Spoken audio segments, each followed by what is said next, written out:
Greetings, vloggers, followers, and potters. Dustin here from Dustin's Dynasty with another edition of this week's vlog. It's been a pretty good week, and if you haven't been to my vlog or you haven't logged in, my name is Dustin. I'm autistic.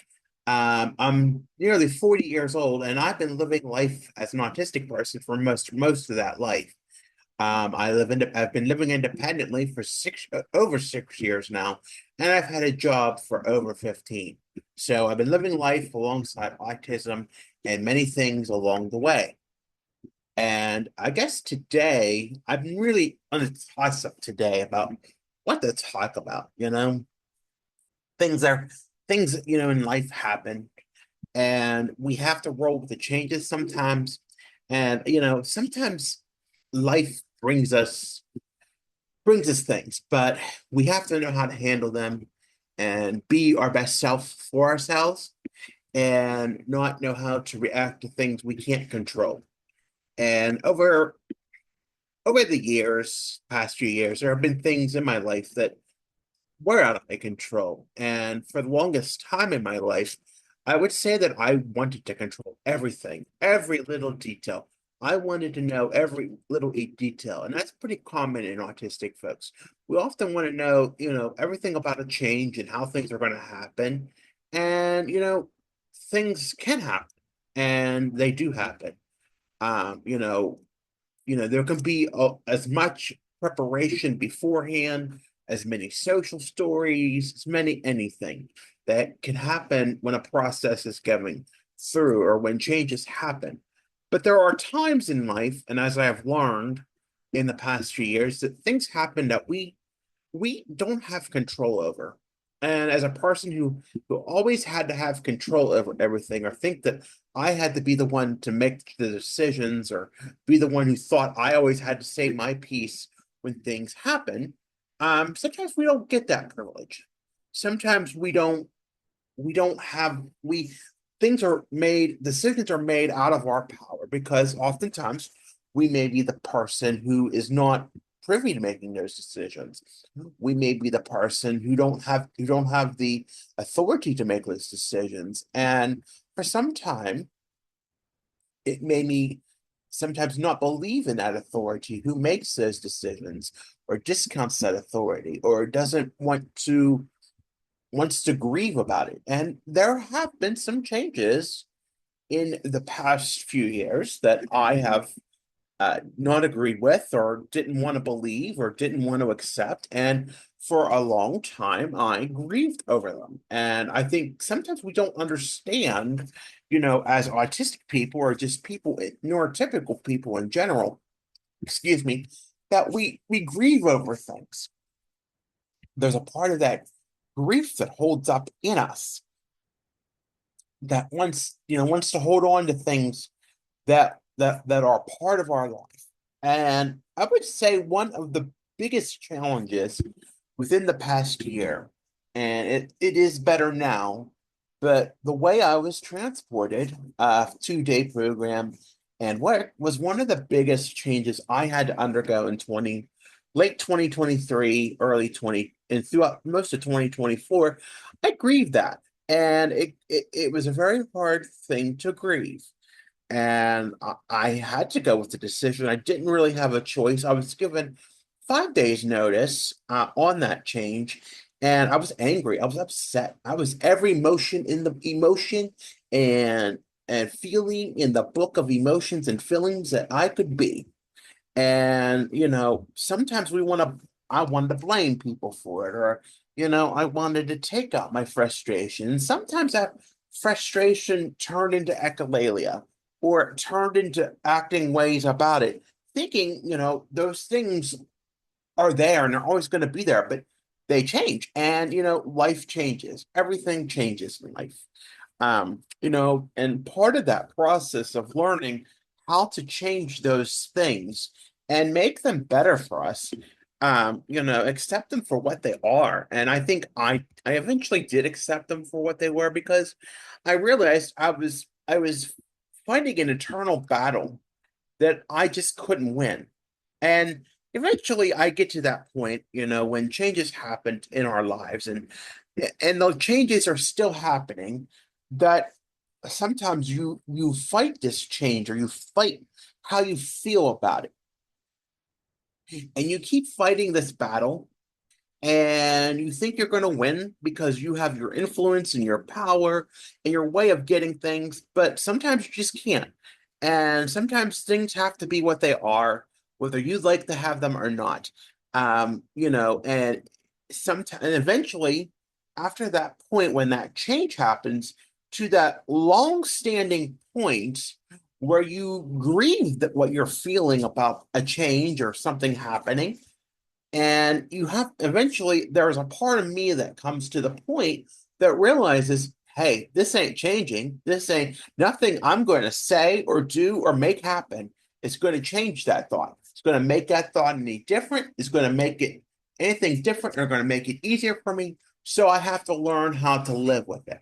And if anything in the past 5 years has taught us as autistic people is changes all the time.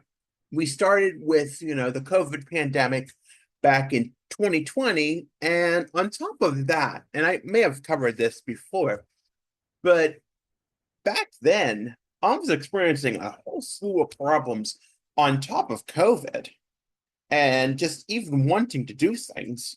That was an unknown time. But on top of that, I had a bunch of other issues that were very problematic. And I couldn't live in an apartment that I was renting. I was living in my parents' house in a small bedroom. That was also their office and their storage. And this was a time when we were all sent home from the pandemic. I there was issues with me going to work, and I was just getting ready to go back, and then I was told to not go to work for some time.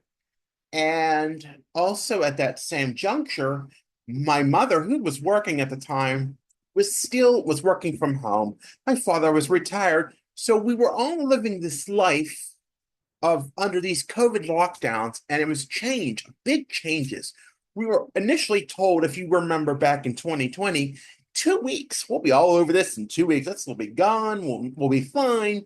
And then we learned it wasn't. And it was some months later, and there were these things, these gimmicks on TV and stay home team. And I remember my mother putting this thing from one of the health systems in Pittsburgh on our on her door saying, we're the stay home team.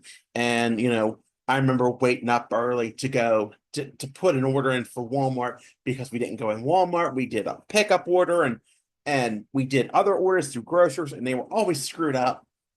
And just it was just a mess at that. And if anything taught anybody, on top of just me experiencing changes in 2020 and being resilient and making a change, for understanding change can be good too, but also that change is scary, and it can make you regress to some bit, to a point where you're not coming back from it. That's a thing. But I think as autistic people, um, you know, COVID in general taught us a lot about change. And even if we did accept it or we didn't, it was the reality of things. And there was some regression, and I do admit there was. And through all the changes that 2020 brought me, from vacating one apartment at the beginning of the year, moving in with my parents for some time, and then getting my current apartment at the end of the year. There was a lot of change in that year. And I did that well before because it was my own thing. And, sometimes, as time moved on, when we moved to 2023 and 2024, when there was a lot of change in my life, and still is a lot of change, but there's part of me that grieves over things. I think when a part of that change is grieving, there's the grieving process of that. And there were many days that I would grieve, or it would come out in the form of echolalia. If you're not familiar with what echolalia is, it's where you repeat certain phrases or things, and it's constant and it's hard. And I was scripting these things about one of the biggest changes with the van change mostly, things about, people and things. And it was really raw and it really hurt. And 90% of the time I kept it to myself because I knew outside of my own little safe world, I knew that was not appropriate. And I could mask that really well. And I do pretty good at masking. But in my own environment, when I was left to my own thoughts and left to my own devices, um, you know, it was a time when I grieved on my own.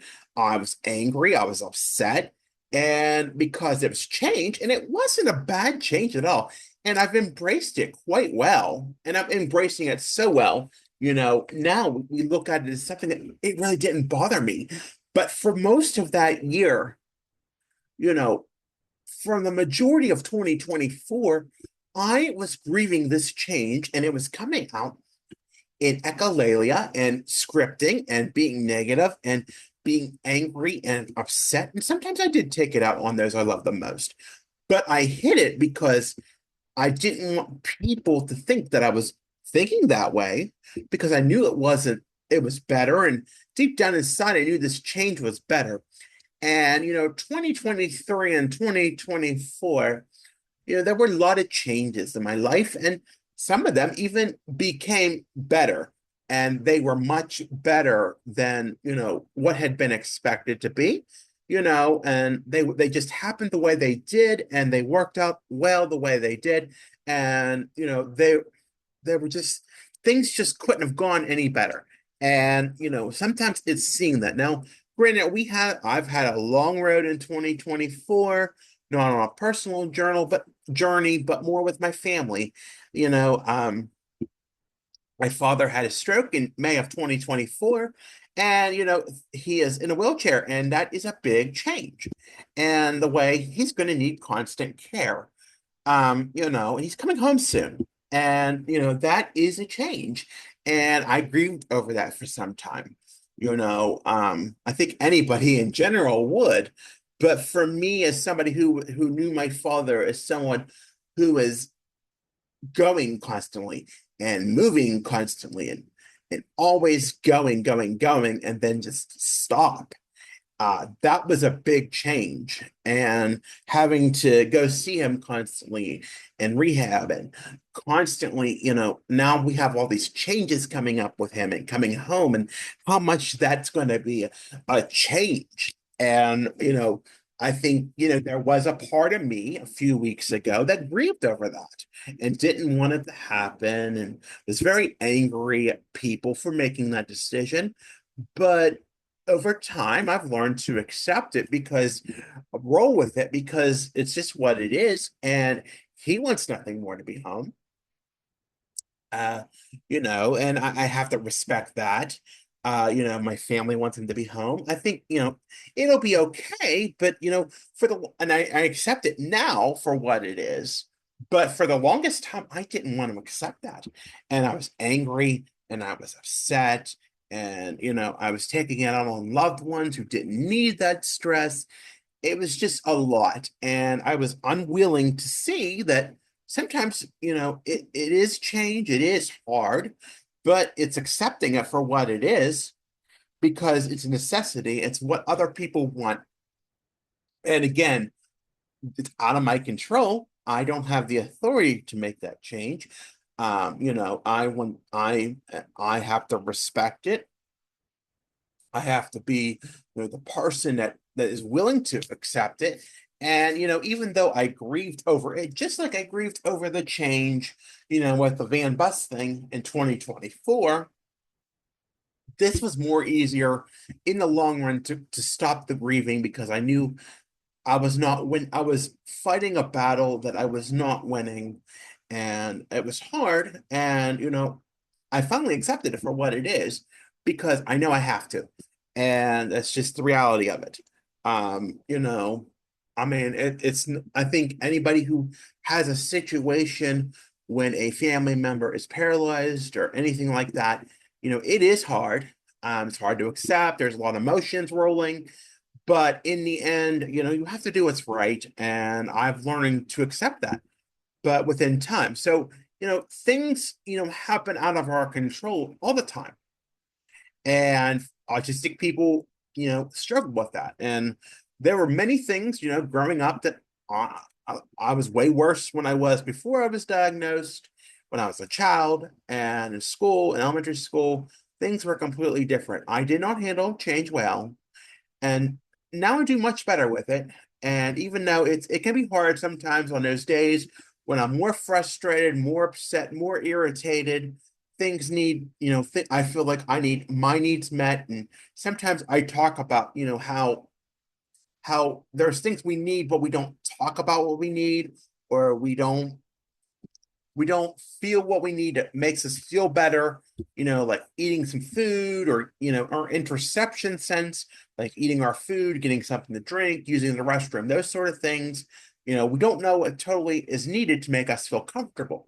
And as autistic people, we don't sense that often.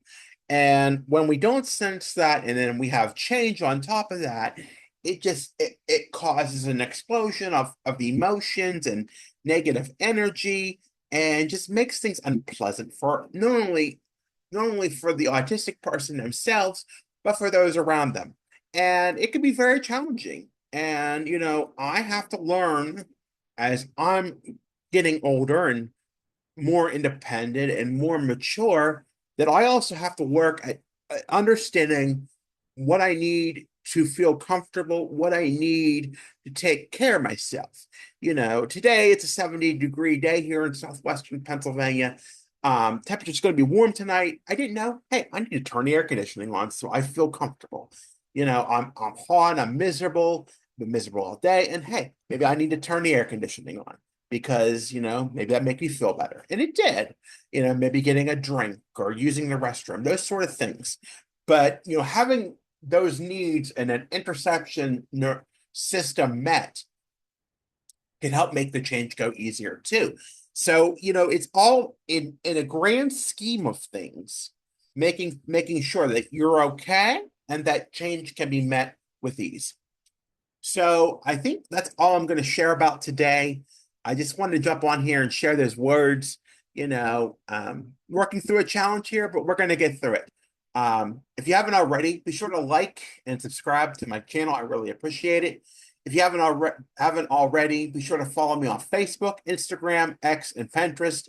That handle is Dustin's Dynasty. I'm on the internet. That web address is www.dustinsdynastyusa.com. And lastly, I have a link tree with all my links and all my podcast, and that handle is Dustin's Dynasty under Linktree. Again, I want to thank you for listening. Take care of yourselves, stay safe out there, and we'll talk to you soon. Bye for now.